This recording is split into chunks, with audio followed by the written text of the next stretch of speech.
प्रिय भाई बहनों, आज की रोटी के हर सदस्य व्यक्तियों के लिए येशू ख्रिस्तांचे मधुर नावांचे सप्रेम नमस्कार। आज की दिनांक फेब्रुवारी 9, 2026 सोमवार। मला स्थिर कर, माझी पावले तुझ्या मार्गात स्थिर ठेव, म्हणजे माझी पावले डलू नयेत।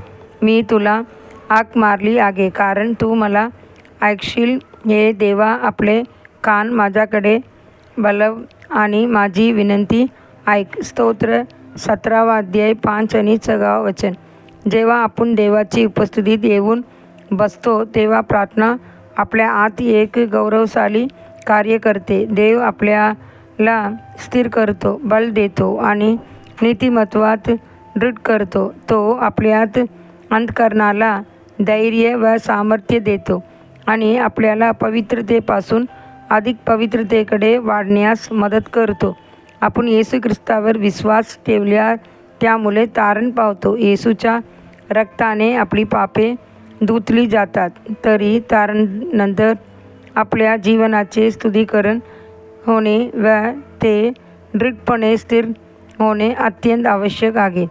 जितके अधिक आपण देवासमोर नम्र होतो, प्रार्थनेत स्वतःला अर्पण करतो आणि त्याच्याकडे पूर्णपणे झुकतो, तितके आपले आत्मिक जीवन स्थिर व अडल होते। पवित्र शास्त्र म्हणते, ज्याने आपल्यावर प्रेम केले, आपल्या रक्ताने आपल्याला पापापासून धुतले आणि आपल्याला आपल्या देव व पित्याकरिता राजे व याजक केले, त्याले युगानुयुगे गौरव व अधिकार असो। आमेन। प्रकटीकरण अध्याय 9 6 वचन।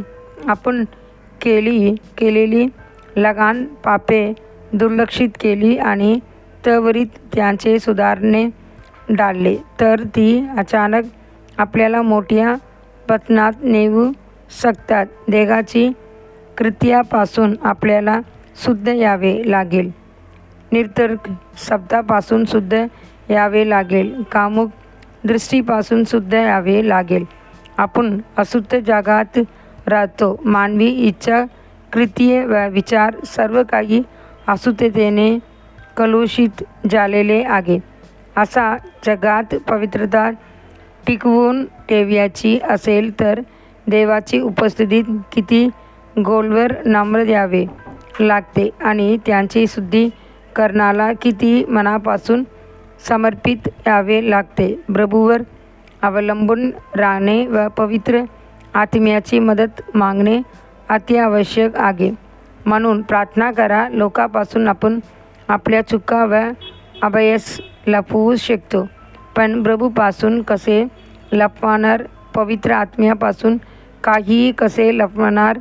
दाविदाने अर्थपणे म्हटले, आपल्या चुकांची जाणीव कोणाला होऊ शकते? माझ्या गुप्त दोषापासून मला शुद्ध कर। स्तोत्र 19वा अध्याय 12 वचन। देवाचे मुलांनो, तुम्ही शुद्ध का म्हणी शुद्ध सोन्यासारखे तेजस्वी द्या।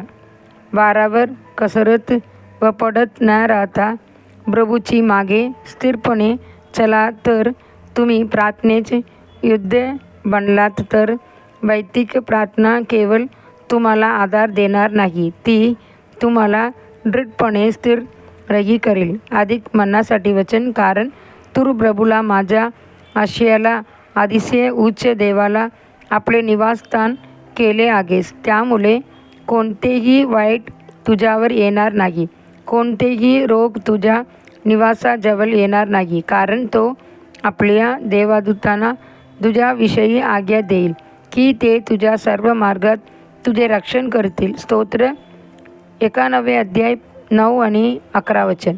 आजचे बायबल वचन सकाळ लेवियो 6वा अध्याय 7वा अध्याय, संध्याकाळ मॅथ्यू 25वा अध्याय 1 से 30 वचन। धन्यवाद। 30 वचन।